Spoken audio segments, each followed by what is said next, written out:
Hey Jessica and Jim, this is R1 at Abundance Homestead, and I'm going to make you this video real quick because I just watched your live session for the roof build, questions and answers, and I said that I would send you an idea for storing water easily.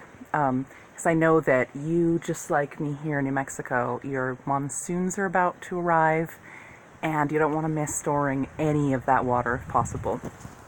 So the idea that I have, and I've actually built a couple of tanks this way. I have one on my homestead, which is just under 5,000 square feet. And the idea here, I'm not 5,000 square feet, 5,000 gallons, excuse me. That's a 15-foot diameter. And the idea is to go ahead and get a tank up easily, quickly, just as fast as possible, that you can then modify later, but just so that you catch the water right away. And this is really this is a one-day, if that, project. So the idea is to go ahead and use, as if you were going to build an above-ground pool. So in your county, I just looked it up, same as mine, you can build up to 5,000 gallons without a permit, as long as you're not building higher than you are wide and it's supported on grade. So go ahead and level out your ground, and then you would take fence posts, rebar, whatever you've got, up to, you don't want to go more than 4.5 feet because you can't get a liner higher than that, but 4 feet if you're at a 15-foot diameter, just under 4 feet is going to get you to your 5,000. Go ahead and make a circle. So your 15 or 12-foot diameter circle with your posts. And you don't have to have a ton of them. The circular shape is really strong, and since you aren't going very high, there's very little pressure, water pressure that you're dealing with. So between those posts and the circle that you've made, put some sort of fencing. If you still have some of that remesh left, that is fantastic. Put that in, and then maybe a layer of chicken wire. And then after that, on the inside, you could just go ahead and put your liner in, your pool liner in right away. But what you can do that would help you out a lot down the line is put in some masonite or coroplast, which is that material that they make political signs from. That's going to last you longer than your masonite because it's waterproof. Last time I checked, Home Depot was selling it in the $20 range, where the masonite was more like $8 or $9 for a 4x8 foot sheet. But you go ahead and you line the center of that, and then you put your pool liner in, which will wrap over the top. So it's just laying it right in there.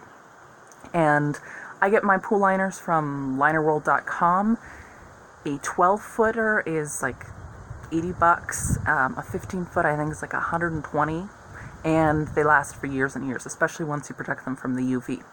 At that point, you've got a tank. All you have to do is you put the pool cover on, which is another $40-50, and I would highly suggest putting a layer of wire on top as well, and that's going to prevent your animals from getting in and crushing it. It looks like you guys don't have a lot of snow load to worry about, so you're in really good shape there.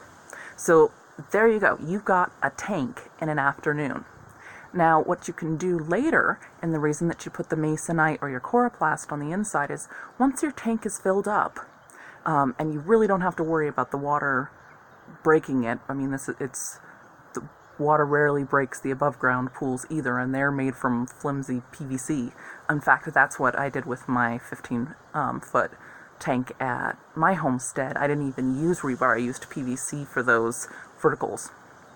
But anyways, once you've got that around, you can come back from the outside and ferrocement the outside of your pool so that you can have a longer term structure.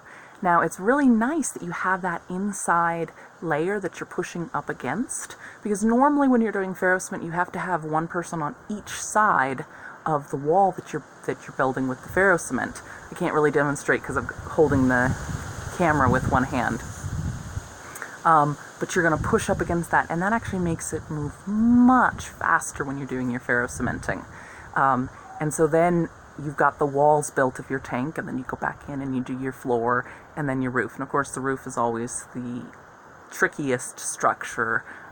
With ours, we just did a simple truss system that wasn't even supported on the tank itself. We just put posts as if it was a table.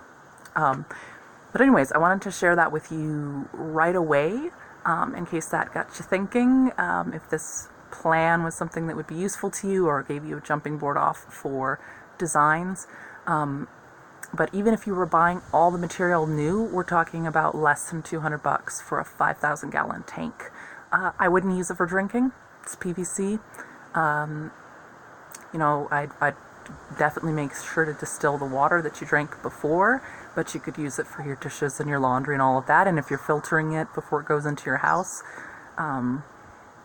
it's better to catch it than it just to be spilling out and not getting to use it at all. And then eventually you get to build your ferrocement or whatever. I don't know, you might experiment with earth bag sides or whatever. So anyways, thank you so much for all of the super inspiring and fun videos that you guys put out. It's become a highlight of my day to watch them, and may get a lot of rain.